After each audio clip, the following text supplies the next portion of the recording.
If you ever felt down after coming home from your travels abroad, this video is for you. Picture this: you've just returned from an incredible adventure abroad. You had the best time of your life and you just wish it never ended. But it did. And now you're back home. Everything feels familiar, but also strangely different at the same time. You're struggling to adjust, and it just feels like you're not the same person anymore that you used to be, and it's quite confusing. Can you relate? Then this video is for you.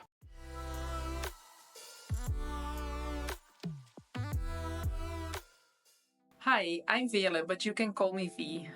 Moving back to the Netherlands, the country where I was born and raised, was the hardest move of my life so far. I was in complete reverse culture shock, and at that time I didn't even know what that was. I just felt lost and confused, and I was really struggling to adjust. And it was strange because I moved to a country that I was already familiar with. I didn't feel at home at all. Everything was the same and was familiar, but somehow I still felt like an outsider. I couldn't relate to anything or anyone around me, and that made me feel quite alone. And it seemed like no one really understood what I was going through. And I couldn't blame them, because if you have never experienced this shock or depression after your travels, it's really hard to relate to this. And maybe you're going through this yourself right now as well. So that's why I wanted to share this video with you. Just to know, first of all, that you're not alone and that it's completely normal to feel this. And hopefully I can inspire you with some tools that help me to go through this phase and feel better again. Know that it is a real thing and you can get through this. Even though I think the feelings are quite the same between post-travel depression and reverse culture shock, it's not exactly the same thing. Post-travel depression happens when you come home from the most amazing trip and you're struggling to adjust or to get back into your daily routine again. It's like you found this pair of old jeans, like your favorite pair of jeans that you used to love and that you would wear all the time.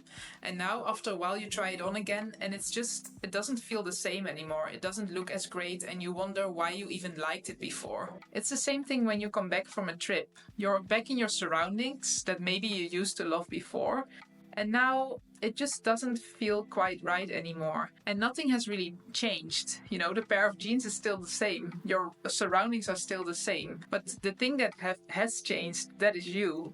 And that can really be confusing. It feels like there's this old part of your identity and there's also a new part.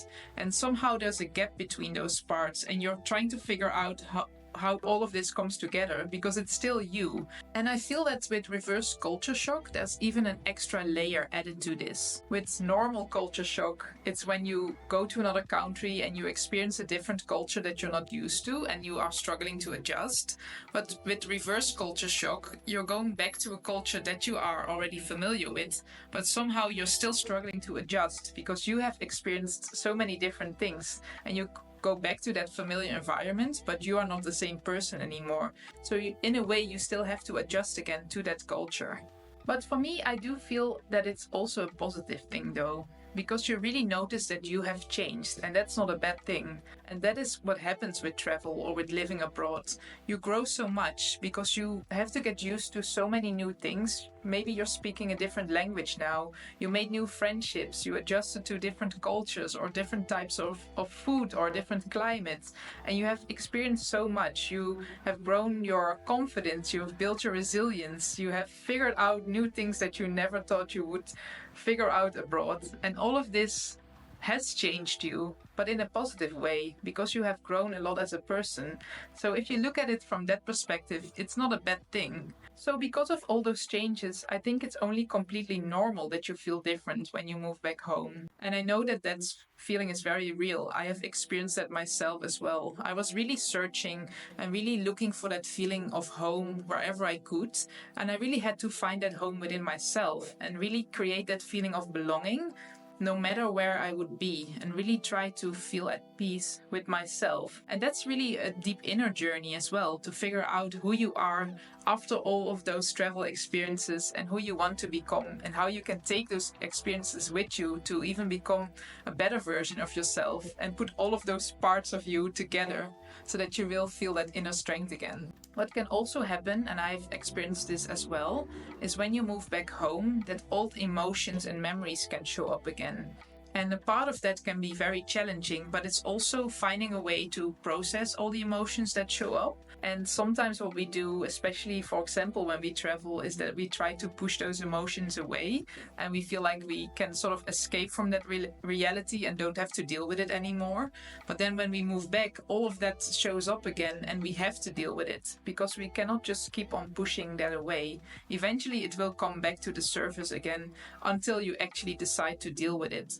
And for me, this inner journey started after I moved back from Australia to the Netherlands and I was in complete reverse culture shock.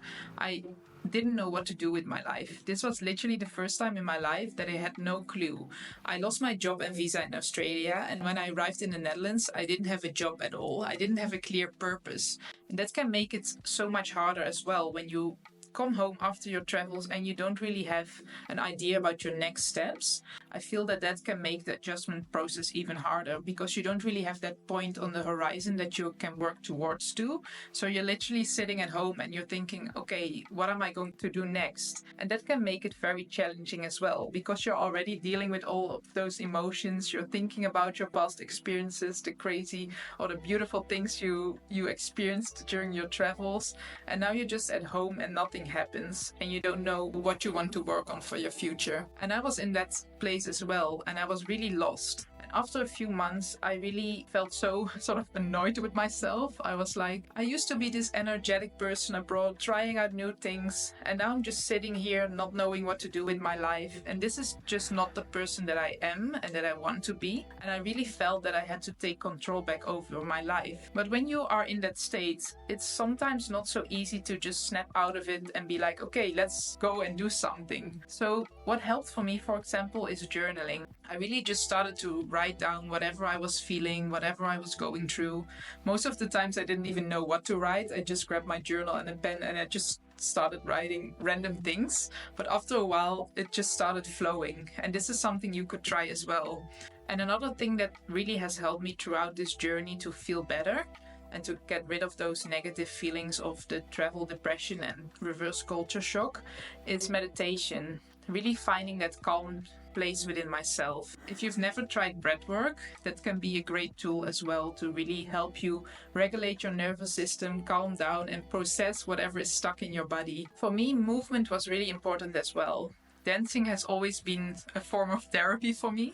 So instead of just staying stuck in the house and just being in my mind too much, I would just dance. Or even just sometimes go on a walk in nature. And I think the final part of this, once you realize what is going on and you have this awareness and you are working to process all of those emotions, is to really work on your mindset as well and to see the positive side of this. And it can be very challenging when you feel this to see what is positive about it, because you feel like, okay, now I'm home and I had this amazing trip or this amazing time abroad, and now I just don't have that vision anymore. But realize that you can always go on another trip. You can always move abroad again. This is not the end. This is the start of a new chapter, and it's up to you what to do with this new chapter. Yes, you have closed one chapter of your life. Just open up a new chapter in your book and see what's going to happen. And what if this new chapter is even better than before? So be kind to yourself. That's, I think, the most important thing. As a certified travel coach, it's my mission to help other people on their inner and outer journeys. This came from my own personal experiences of moving countries and traveling,